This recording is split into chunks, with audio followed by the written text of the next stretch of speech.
نحمده ونصلي على رسوله الكريم اما بعد اعوذ بالله من الشيطان الرجيم بسم الله الرحمن الرحيم واتبع سبيل من اناب الي صدق اللہ العظیم۔ اور آپ اتباع کیجئے اس کی جس نے رجوع کیا میری طرف۔ اللہ تعالیٰ کا ارشاد گرامی ہے۔ تو مسئلہ تقلید سمجھنے کے لیے توجہ طلب بات ہے، انتہائی غور و فکر کرنے کی بات ہے۔ اس سلسلے میں یہ یاد رکھیے کہ جہاں پر قرآن و سنت واضح ہے وہاں کسی کی تقلید کی ضرورت نہیں۔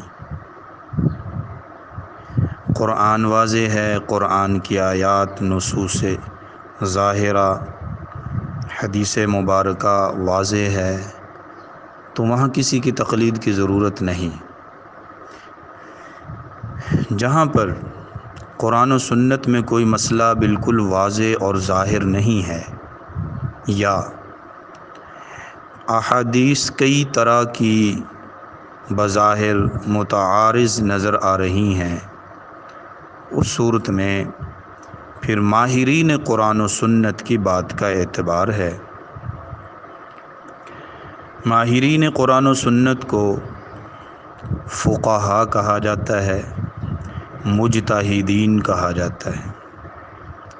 ہمارے پیارے نبی صلی اللہ علیہ وسلم کا ارشاد گرامی ہے جس کا مفہوم ہے خیر الناس قرنی ثم الذین یلونہم ثم الذین یلونہم۔ لوگوں میں سب سے بہترین زمانہ میرا زمانہ ہے، پھر جو اس سے ملا ہوا ہے، پھر جو اس سے ملا ہوا ہے۔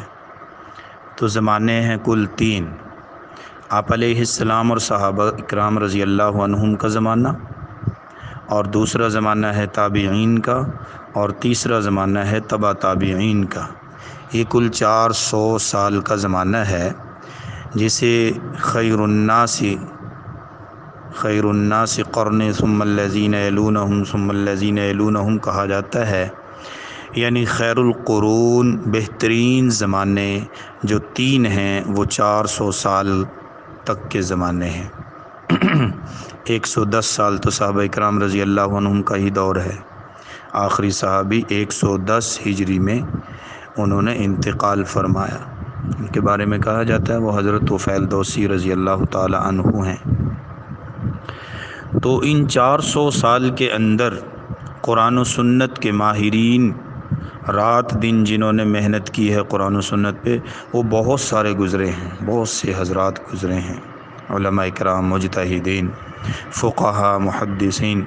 لیکن جن فقہا اور مجتہدین کے قرآن و سنت سے نکالے ہوئے قاعدے اور مسائل ہم تک پہنچے ہیں، 400 سال کے اندر والے، 400 سال کے اندر جنہوں نے محنت کی، ان کے نکالے ہوئے قاعدے سب کے ہمارے تک 100% نہیں پہنچے، کسی کے کچھ کتنے کسی کے کتنے، لیکن 4 بزرگان دین ایسے ہیں جن کے تمام یعنی اصول نکالے ہوئے قرآن و سنت سے، قاعدے نکالے ہوئے وہ ہم تک پہنچ چکے ہیں۔ وہ 4 ہیں امام اعظم ابو حنیفہ، نعمان بن ثابت رحمۃ اللہ علیہ، اور امام مالک رحمۃ اللہ علیہ، اور امام شافعی رحمۃ اللہ علیہ، اور امام احمد بن حنبل رحمۃ اللہ علیہ۔ یہ 4 بزرگ ہیں۔ تو علماء امت نے 400 سال کے آخر میں اتفاق اور اجماع کر لیا تھا اس بات پر کہ یہ 4 ایسے ہیں جن کے قاعدوں کے مطابق اگر ہم چلیں تو قیامت تک کے لیے ہمارے تمام مسائل حل ہو جاتے ہیں، ہمیں کسی اور کی ضرورت نہیں پڑتی۔ تو ان 4 میں سے کسی ایک کی تقلید واجب قرار دے دی گئی، اس پر اتفاق ہو گیا، اس پر اجماع ہو گیا۔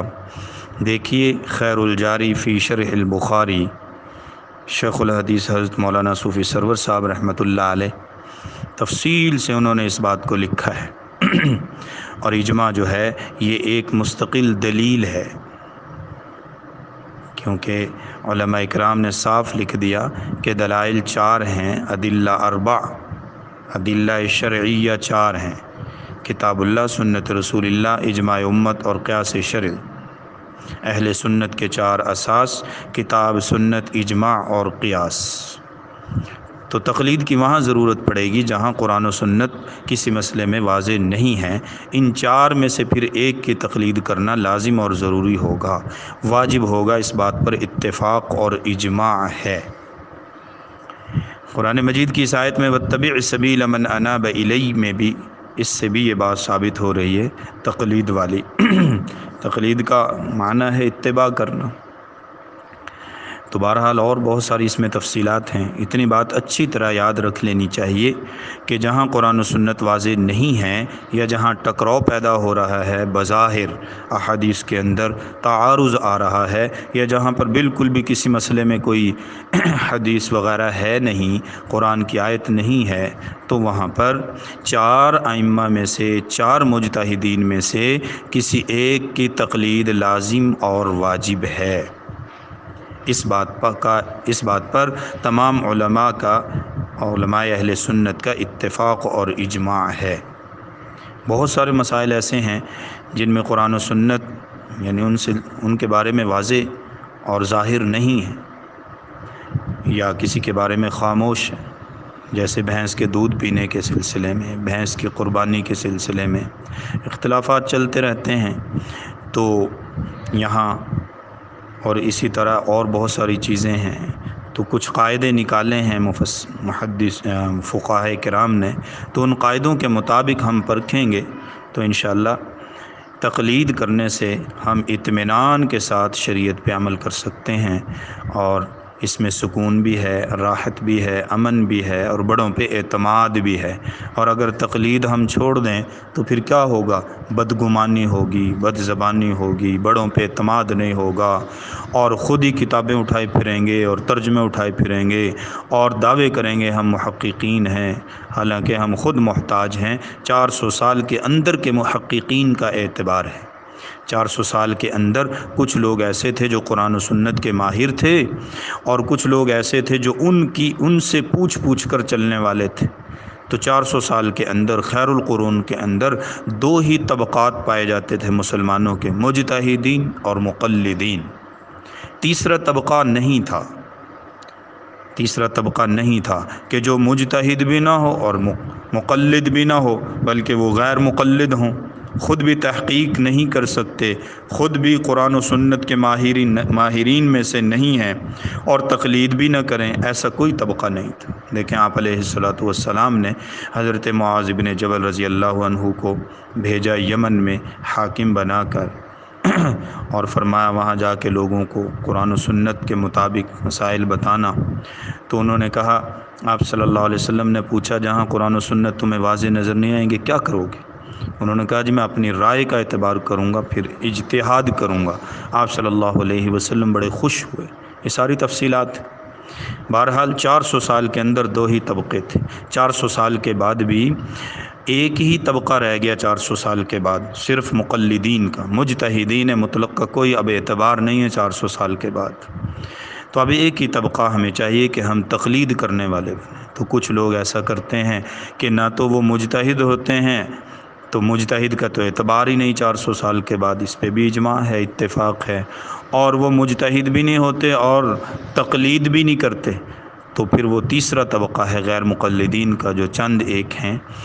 تو اس سے بچنا چاہیے، پھر آدمی خود اپنی تحقیق میں گمراہ ہو سکتا ہے۔